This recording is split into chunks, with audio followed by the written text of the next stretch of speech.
देखो राजस्व विभाग दायित्व नेला गोटे पर गोटे राजस्व विभाग पुराणा समस्या जो पुराणा समस्या लोक हंतसंत होती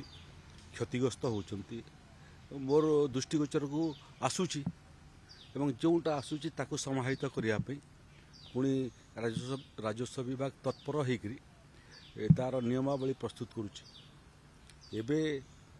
कटक जिलार गुड़िए विधायक मूलतः नियालीर विधायक ये गोटे संगीन समस्या नहीं मो पाक आसिली जो थे से उल्लेख कले जे 82 मसीह नियाली बड़म्बा ये गुड़िए अंचल बन्या समय नदी तार गतिपथ बदली देवा फल गुड़िए लोकंर जमी नदी भितर को चलीगला और वर्तमान नदी भितर अच्छी ता अर्थ है जे प्रकृति पाई किछि लोक भूमि हरा हो गले तेणु प्रकल्प प्रतिष्ठा कले जदि आम जमी बदल रे जमी देवाई योजना करुचु प्रकृति पाई जदि लोक जमी हरा हो तांको कहीं देवु नहीं तेणु सेटा हाथ को नहींचु ये केवल बड़म्बार अच्छी ना नियाली रे अच्छी ना ओडिशार अन्य जगार अच्छी से बाबद में आम जिलापाल मान रिपोर्ट तलब करूँ एवं जो जो जगार प्राकृतिक विपर्यय कारण लोक स्थायी भाव में जमी हरी सम परिमाण विकल्प जमी देवाई आम योजना प्रस्तुत करूँ ता बाहर सेटलमेंट ऑपरेशन को लेकर गुड़िए जगार केसेस माने आज पर्यंत चली 63 मसीह अजा केस लड़ुले चलीगले बापा केस लड़ुले चलीगले बर्तमान पुओ लड़ुची एवं आकु नाती लड़ार संभावना अच्छी तेणु से भाया केस किमिति तुरंत समाहित हो राजस्व कोर्ट किमिति अधिक अधिक बढ़िबो एवं राजस्व अधिकारी माने ये सब केस किमिति युद्धकालीन भित्तिरे शुणाणी करेंगे एवं जमी जमा मामलार स्थायी समाधान करेंगे से बाबद मोटामोटी अक्टोबर शेष पर्यंत आम समय देचु जे युद्धकालीन भित्तिरे जिते पेंडिंग केसेस अच्छी पेंडिंग केस को समापन कर एवं जहाँ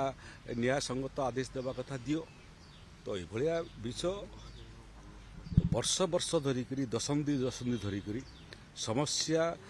समाहित हो नाला आम चेष्टा करूँ जे आमर कार्यकाल भितर जिते पुणा एभलिया राजस्व समस्या लोक मानकर अच्छी ताकू आम समाहित करूँ एवं कौनसी ना कौनसी जगार ये सब समस्यार पूर्णच्छेद दरकार आमर प्रयास थब समस्त राजस्व समस्यार पूर्णच्छेद पकड़ लोकं को तांकर समस्या मुक्त करने चेष्टा कर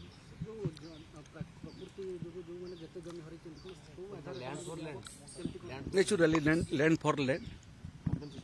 नहीं कंपेनसेशन नुह कंपेनसेशन देले करेंगे कौन जमी जदि गोटे चाष जमी जड़े चाषी हरई ताकू कंपेनसेशन देले कौन हम तेणु जमी बदल रे जमी देले ही पूर्व जे चाषी थिला एबे अचाषी होईछि पुणी चाषी हेबो एवं प्रोडक्टिविटी रे तार मध्य योगदान हेबो तेणु जमी बदल रे जमी विस्थापन पाई मध्य आमे चिंता करूछु राजस्व विभाग केते जमी अछि एवं जो समय कौन सी प्रकल्प पाई लोक विस्थापित होउछंती से मानकु आमे राजस्व विभाग तरफरु जो मैंने आग्रह प्रकाश करेंगे कंपेनसेशन नहीं जमी नापी तांको जमी देवाई आमे चिंता करुचु एवं तार डाटाबेस प्रस्तुत करुचु आम पाखे केते जमी अच्छी दूर को हेले भी लोक जीवे ना एवं जो परिमाणर जमी एवं जो मानर जमी जो गुणात्मक मानर जमी हरेबी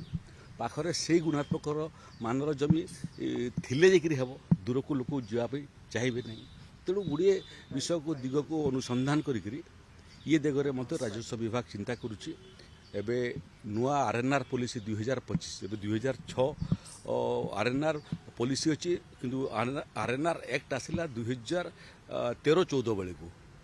तेणु प्रथम स्कीम आसिला तापर एक्ट आसिला एबे आमे नुआ आधुनिक विस्थापन एवं थईथान बाबद चिंता करुचु एवं चेष्टा करुचु जे आगामी दिन रे ନୂଆ ବିସ୍ଥାପନ ଏବଂ ଥଇଥାନ ନୀତି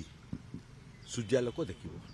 କଣ ରହିବ ସେ ନୂଆ ନୀତିରେ ସାର୍ କଣ ଫୋକସ୍ ମୁଖ୍ୟତଃ କଣ ରହିବ? ନାଇଁ ସେଇଟା ଯଦି ସମ୍ଭବପର ହେଇପାରିବ ମୁଁ ଜାଣି ନାହିଁ।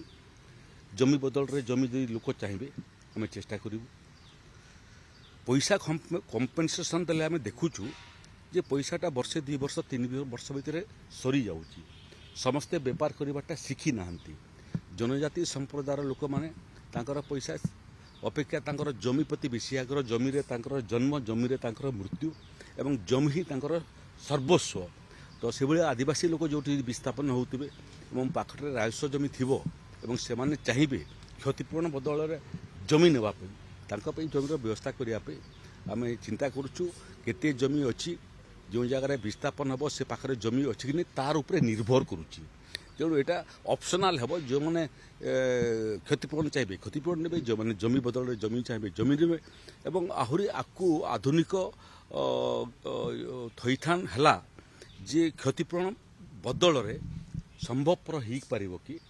ଯେ ଯେଉଁ ପ୍ରକଳ୍ପ ହେବ ସେଥିରେ ଏମାନେ ଅଂଶୀଦାର ହେବେ। ଯେତେ ପରିମାଣର କମ୍ପେନସେସନ୍ ସେମାନଙ୍କୁ ମିଳୁଛି ସେ ପରିମାଣର କ୍ଷତିପୂରଣ ଜାଗାରେ ଯଦି ସେ ପରିମାଣର ଅଂଶୀଦାର ହେଇପାରିବେ ତାହେଲେ ପ୍ରକଳ୍ପ ସମାପ୍ତ ହେଇକରି ଯେତେବେଳେ ଲାଭ ଆରମ୍ଭ କରିବ ସେତେବେଳେ ସେ ଲାଭାଂଶ ମଧ୍ୟ ପ୍ରପୋର୍ସନେଟ୍ ଲାଭ ସେମାନେ ମଧ୍ୟ ନେଇପାରିବେ। କିନ୍ତୁ ଏଇଟା ଗୋଟେ ଜିନିଷ ନିଶ୍ଚିତ ଆପଣ ଲେଖିଥାନ୍ତୁ ଯେ ଲୋକ ଯାହା ଅପସନ୍ ଦେବେ ତା ଉପରେ ହେବ। ସରକାର କୌଣସି ଯୋଜନା ଲୋକଙ୍କ ଉପରେ ନଦିବ ନାହିଁ। 2025ରେ ନୂଆ ନୀତି ଆସିବ ସାର୍ ବିସ୍ଥାପନ ଥଇଥାନ କାମ ଆରମ୍ଭ ହୋଇଯାଇଛି। ସମ୍ଭବତଃ 2025ରେ ହିଁ ନୂଆ ବିସ୍ଥାପନ ଏବଂ ଥଇଥାନ ନୀତି ଆସିବ।